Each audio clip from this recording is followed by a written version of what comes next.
everybody! As you may know, there has been a recent popularity surge of Pokemon challenge runs here on YouTube. You know, the kind such as can you beat blank with blank?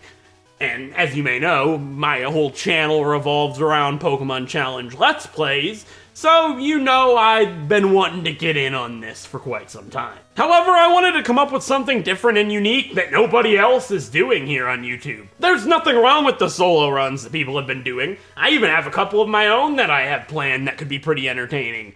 But if I wanted to do this as something that could be a new main staple here on the channel, I wanted to do something that was completely different and unique, that covered some interesting topics that nobody else is talking about. So then one night it hit me. Currently there are 728 different moves in the Pokemon universe.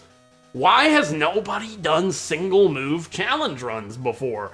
I have endless possibilities in mind of some really cool ones I have planned for you guys, and I think they could be a lot of fun. You know, you should probably subscribe if you haven't already so you can see those in the future. So I decided I'm gonna take on the role of the Move Tutor. I'm gonna beat entire Pokemon games only using a single move to deal damage, so you don't have to. Today, we're gonna learn all about the move Payday. Why did I choose Payday as my entry to this concept? Well, because it asks the question, just how much extra money would you make if you beat all of Pokemon Crystal only using the move Payday to deal damage? Let's find out! The end result actually surprised me quite a bit, and it was not what I was expecting.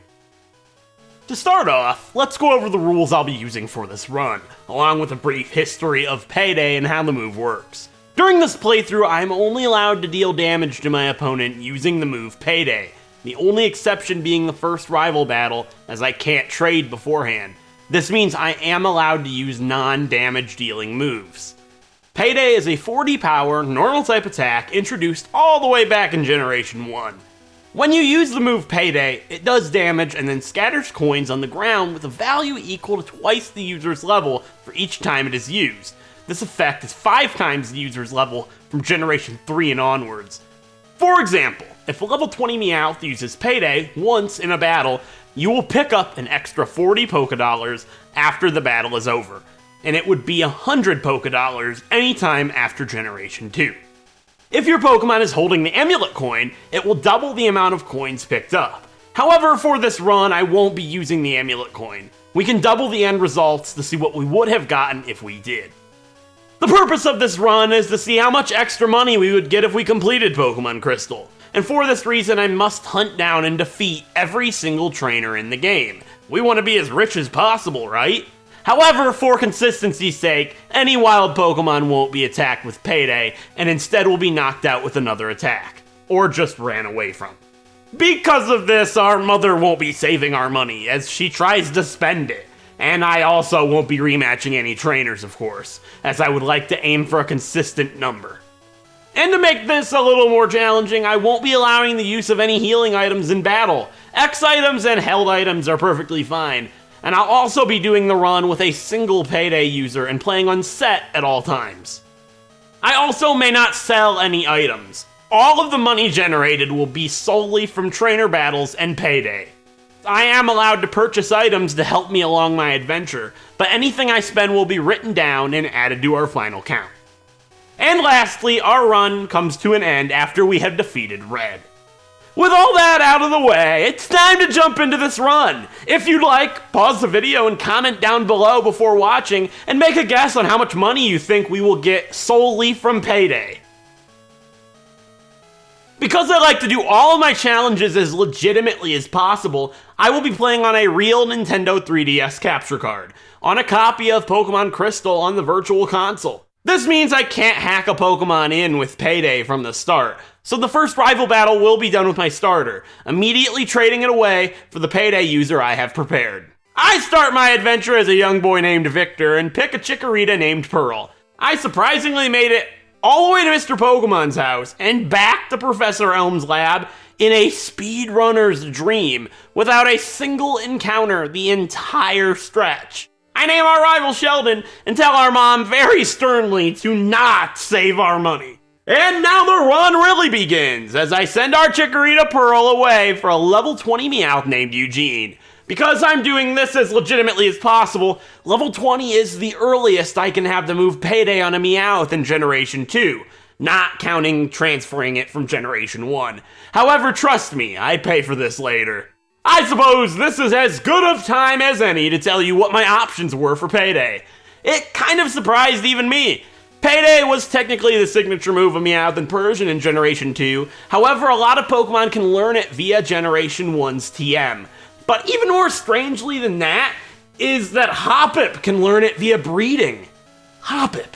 This is the only Pokemon other than Meowth and Persian that can learn it in Generation 2 through a method other than a TM.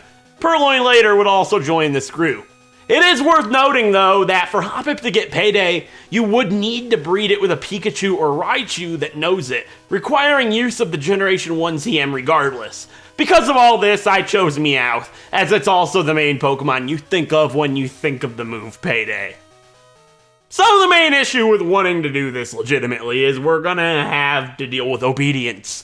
And let me tell you, the early part of this run was somewhat of an actual nightmare. By defeating Morty as soon as possible, it will allow him to obey me up until level 50, making him obey me without issue for the rest of the run. So the game plan was to rush down Morty, skipping as many trainers as possible along the way, and then backtrack and fight them all when Eugene obeys us like normal. Also, I know I have a lot of people right now going, Eugene? Really, Eugene? Yeah, Eugene, you know, because we like money, money, money. If you like SpongeBob, crush that like button for an awesome reference naming theme. So when Eugene disobeys, there are multiple things that can happen. He could go to sleep, hurt himself in confusion, just not do anything, or the worst case scenario, try to use another attack. Since I'm only allowed to use Payday to attack, and because he knows Bite and Scratch, if he tries to use one of those attacks, I will have to reset. Because of this, I'm saving in front of every required trainer battle at the start, because early game will be fairly reset heavy. Faulkner only took 3 attempts, luckily, as Eugene only needed to land Payday 3 times for the win. Using some speedrun tricks I learned from watching over the years, resetting, we make it to Azalea Town without fighting anybody for right now. And after clearing out the Slowpokes, Wells, Grunts, it's time for the second gym. The issue here is I can't avoid trainers here and come back later, just like with the Slowpoke well, because if I skip trainers and come back later, they won't be here, since they can't be battled after the fact. Bugsy's gym will be the last of the obedience issues, since defeating him allows Pokemon up to level 30 to obey us, which will be more than enough to defeat Morty for the high obedience level of 50. To give you an idea on just how long I spent trying to get through this gym with a single Meowth, who disobeys me more than 60% of the time, it took me nearly 2 hours to defeat Bugcatcher Al and his Caterpie and Weedle. I have nobody to blame here but myself, though, of course. I take full responsibility for this.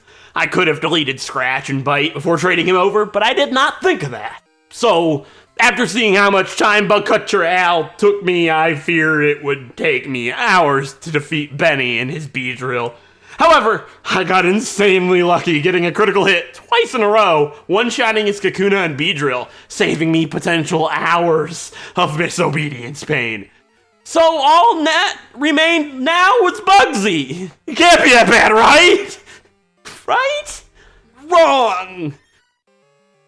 But first, you probably have one big question in your mind. If Morty is the immediate goal, how exactly do I plan on beating the Ghost-type gym leader, only using Payday, which is a normal-type attack? Well, before fighting Bugsy, I went out and caught a Hoot-Hoot named Sandy, while it was still the nighttime. That Hoot-Hoot is key for this run, but I'll get into that later. Since this run isn't supposed to be about obedience, I'll spare you. It took me nearly 8 hours to defeat Bugsy. Somewhere in the ballpark of over 500 resets later, it was finally over. He has a Metapod, Kakuna, and Scyther, and with the level Eugene was at, we had less than a 50% chance to hit through every single turn, and we had to hit every single turn to have a chance. And if Eugene ever tried to use Bite or Scratch, well, that meant I had to reset, even if we were only 1 shot away from being done.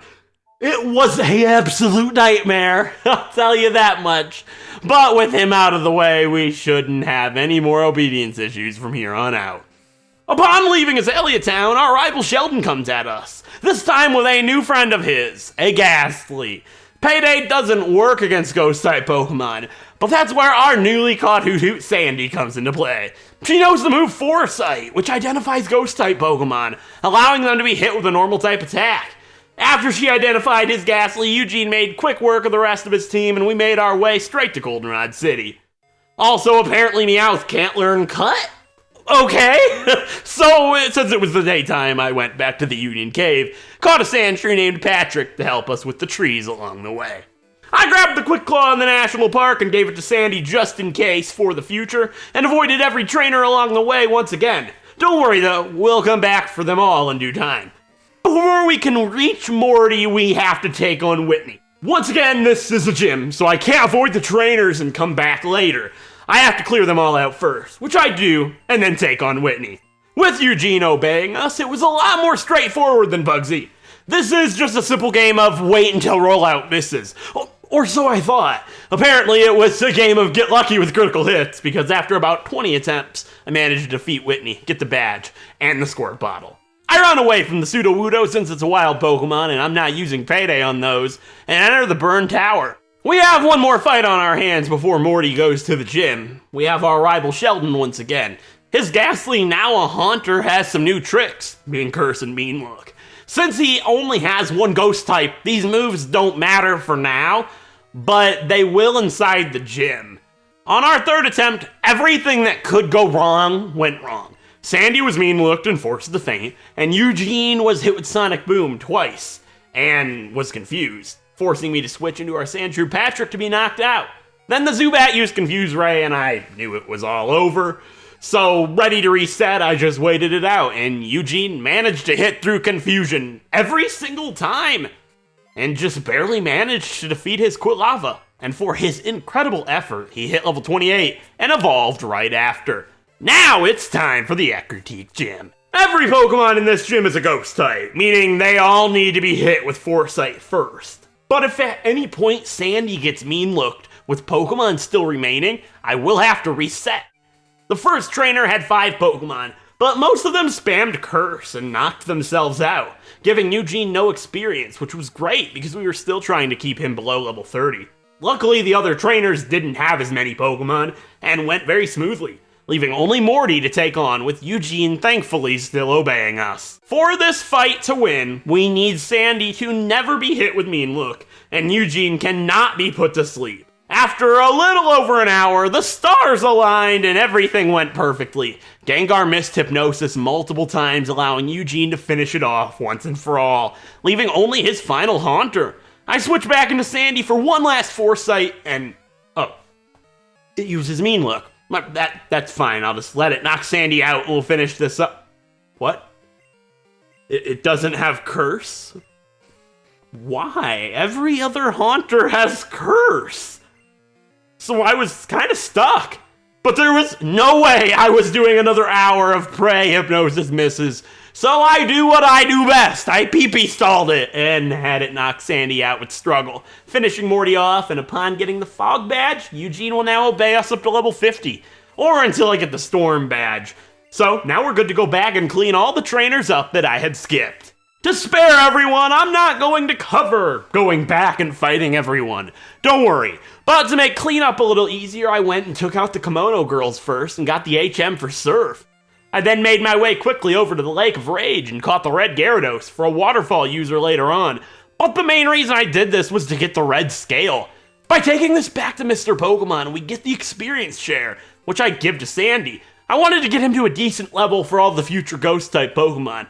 And after going back and fighting everybody I had skipped, including the surfing areas such as the deep part of the Union Cave, and even the other side of the Dark Cave using Rock Smash, trust me, I don't miss anything. Eugene had made it all the way up to level 39.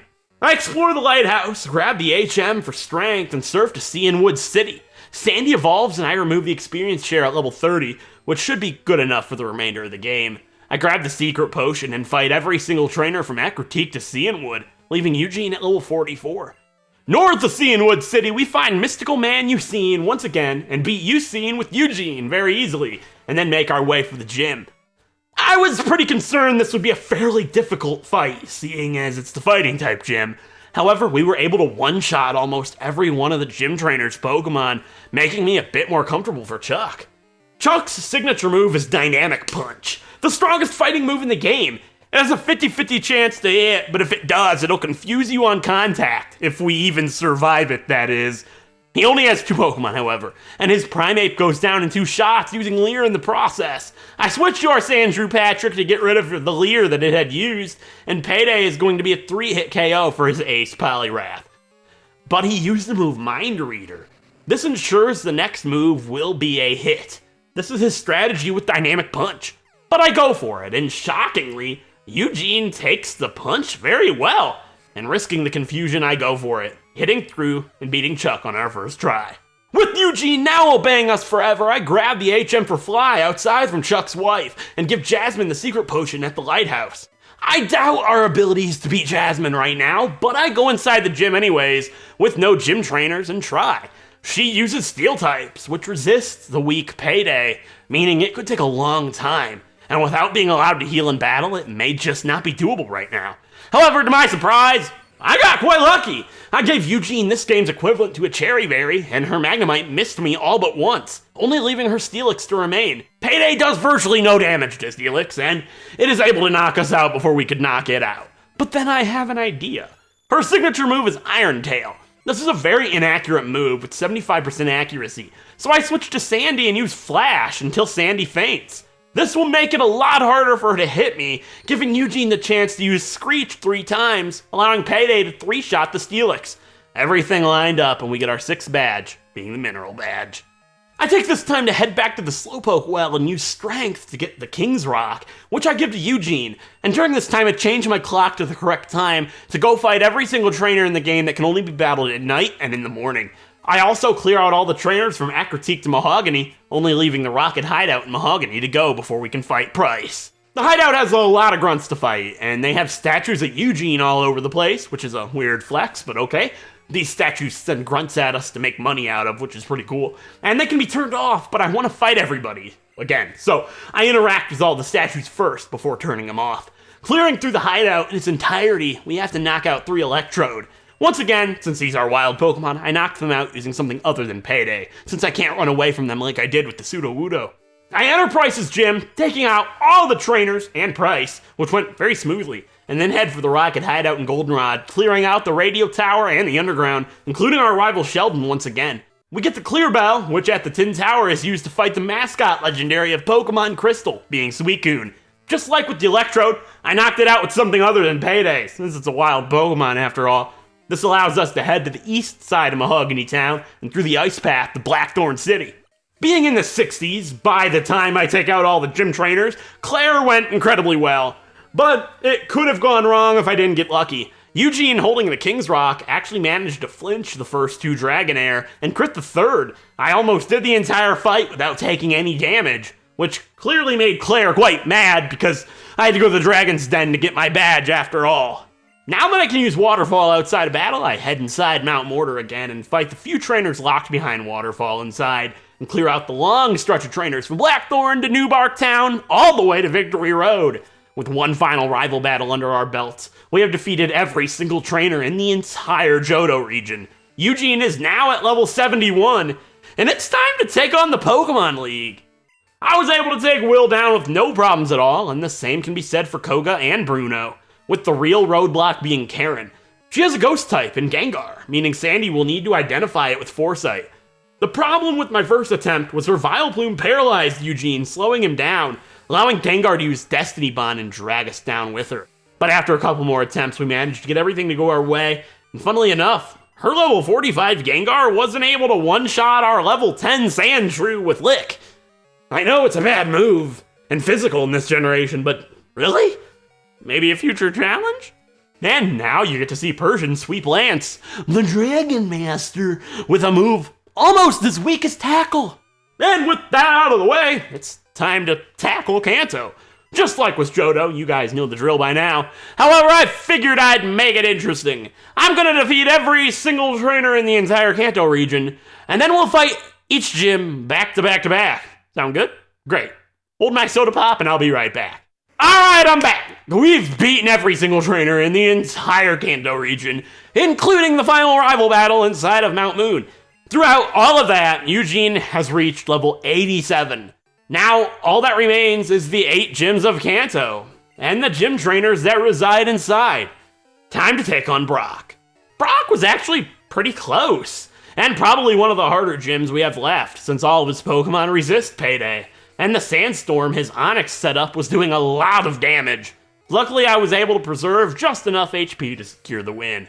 Misty was a moron, Surge is a sucker, Erica was easy, Janine is a joke, Sabrina is sad, and Blaine was, well, bad. And all that remains are red and blue. Upon defeating Blaine, Eugene hit level 93, and we have collected 7 rare candies throughout our adventure, so I figure, why not use those to get Eugene to the final level of 100? I used a dire hit that I had left over for some critical hit help, and with critical hits in all the right places, we beat Blue with no problems at all. I then head to Pallet Town and talk to Professor Oak, and as disappointed as he may be in our Pokedex, he opens the way to Mount Silver for our final challenge, and the final trainer in the entire game. I climb Mount Silver and talk to the silent man at the top, Pokemon Trainer Red. Again, from my speedrunning knowledge, I know this Pikachu likes to use Charm, which just won't do for us, of course. So I use a guard spec, preventing any stat loss. I then use a few X attacks and sweep Red, the strongest trainer in the entire game, with a 40 power normal type attack called Payday. I just beat Pokemon Crystal and literally every single trainer in the entire game, only ever using Payday to deal damage. But was it worth it? Over the course of my run, I spent a total of 122,950 Pokedollars on various items such as repels, Pokeballs, and X items. If you add that money that I spent to my final money count after defeating Red, I would have a grand total of 574,700 Pokedollars earned from fighting every single trainer in the game once, only using Payday to deal damage. But how much of that money is just regular prize money? 444,200 of it is prize money. Meaning, drumroll please, beating Pokemon Crystal, only using Payday to deal damage, has earned me an extra 130,500 Pokedollars. This would be 261,000 Pokedollars if you used the amulet coin the entire time, and it would be 652,500 Pokedollars if Payday worked as it does today. And double that, of course, if you used the amulet coin the entire time. So, after 16 hours game time, and well over 25 hours spent, I would say this is not worth it. But that's why I did it, so you don't have to. So, was your guess close? Mine definitely wasn't. Going into this, I expected to hit max cash multiple times, but I guess I overestimated Payday. But that's kind of the whole point of this run. Payday's not really a move that I think about too often, and I bet that's probably the case for many of you. And I think that's why it makes for a really interesting topic to cover here first, being the Move Tutor. Obviously that number would be drastically different depending on which Pokemon game you play, but I think Pokemon Crystal was a really good entry to this idea, and I'd love to hear what you guys thought about it down below in the comments. And if you enjoyed, definitely don't forget to crush that like button for me, it helps out a great deal. And if you want to see more challenge videos like this, don't forget to subscribe and ring that bell to be notified of all future uploads for this channel. And if you like Pokemon Challenge Let's Plays, I do a lot of those here. I specialize in them, and I think you would really enjoy this series right here. And maybe you'll even like this video too. Who knows? And I hope you enjoy that. I'll see you there maybe. And if not, I'll see you next time. Thank you so much for watching.